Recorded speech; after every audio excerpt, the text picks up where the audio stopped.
Throughout the year, we take time to share stories of veterans, the men and women who willingly served and sacrificed for our common good. In March, Sierra Johnson sat down with 3 trailblazers, 3 women from different towns, different generations, and different backgrounds, all who served their country as women of color. This unique combination brought not only pride, but also challenges, ones that for them were magnified while wearing the uniform.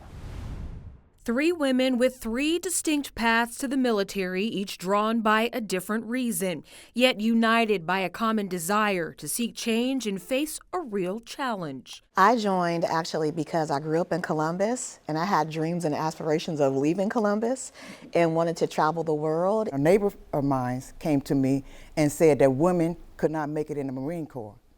So you do not challenge me and tell me what I cannot do. I was just looking for something different. For Anna Gamble, a Marine, Keisha Smith-Jones, a sailor, and Linda Mason, a soldier, this wasn't a decision taken lightly. Boot camp was where the reality of that choice hit home. We had the meanest male drill sergeant ever. We had to drop in the rain, in the mud, and it was all females in my company. So in my head, whatever I do, I'm representing not only myself, but I'm representing a black race and other women. In a space designed for uniformity, each of these women found herself standing out, often unexpectedly. Their gender, and especially their race, brought unique challenges, from the physical demands of training to feeling the need to prove they belonged. We were expected to do the same things that the men were doing as well, so we didn't get cut any slack. Keisha, the youngest of the 3 veterans, felt the absence of diversity keenly. Among her peers, there were few women who looked like her, fewer still who understood the cultural nuances of her experiences. And coming from a big family, I had never really been away from my family that long. And when it came to other black women in the division, probably less than 10, who I'm actually still friends with to this day. Anna noticed it too, a handful of black women in her squad often feeling the extra weight of having to represent not only themselves, but others who looked like them. We may have 30 or 40 women, and you may have 2 or 3 Hispanics and maybe 8 blacks in there. And we always had to prove ourselves, even in boot camp. One shared challenge, maintaining military standards with hairstyles that weren't often understood by their peers or superiors.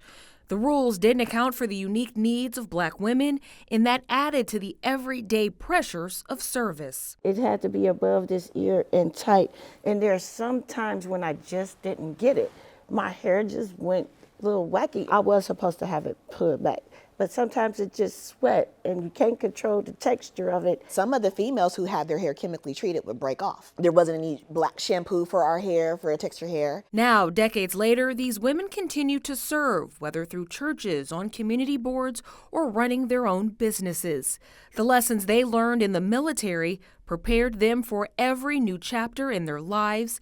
Each challenge they overcame, building a foundation for their next adventure. Anytime I see another female veteran, but especially a black female veteran, I love it. And I think that we all have some common experiences. A Central Ohio nonprofit honors local veterans all year long. Honor Flight Columbus takes them on an all-expenses-paid trip to Washington, D.C. so they can see their memorials. Several trips, or missions as they are called, are taken each year. NBC4 photojournalist Rob Karnacki and reporter Eric Halpern went on one of those trips earlier this year. They followed along as dozens of veterans made new memories and friendships. The Vietnam Veterans Memorial in Washington, D.C. can be an emotional place. It has the names of more than 58,000 servicemen and women who made the ultimate sacrifice in the war. Stephen Yerian has been thinking of some of those names since early on this fall morning. I want to go see, look up some names on the wall, Vietnam Wall, and pay my respects. After a flight and some other stops in our nation's capital, he's at the wall looking for those names. Fellow veteran Randy Barrows helps find them. John Nickel. There he is. John Nickel, yep. Then together, they rub the name onto a piece of paper. Right up underneath this. Right up here? Right on the white, yeah.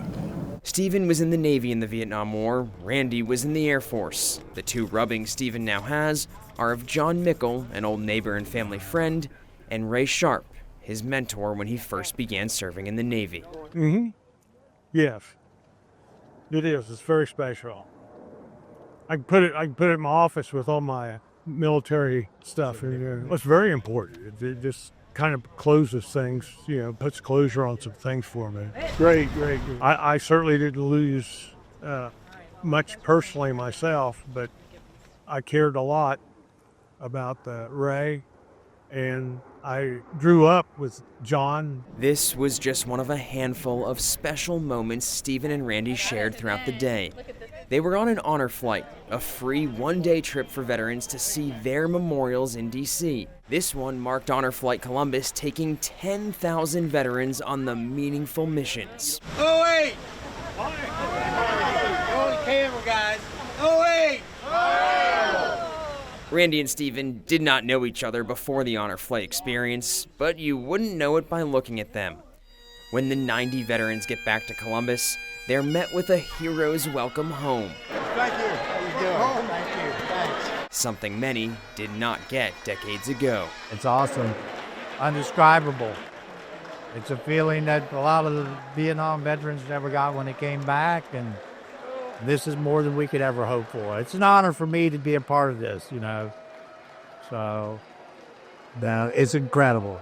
And that moment with Stephen back at the wall, it's one Randy is going to hold on to as well. Going around with Steve and find two of his buddies on the wall and helping them find the guys, and then he scratched off their names and stuff. That was the least I could do to help him out. We've just grown together ever since, and we really nurtured that today, and it just got that much deeper. He's a really, really incredible guy.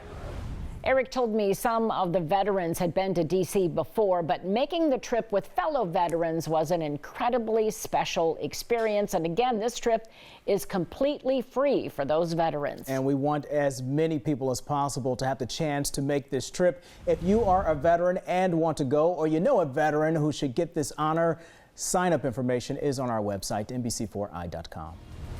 When we come back, the NBC4 sports team shares their most memorable stories from 2024.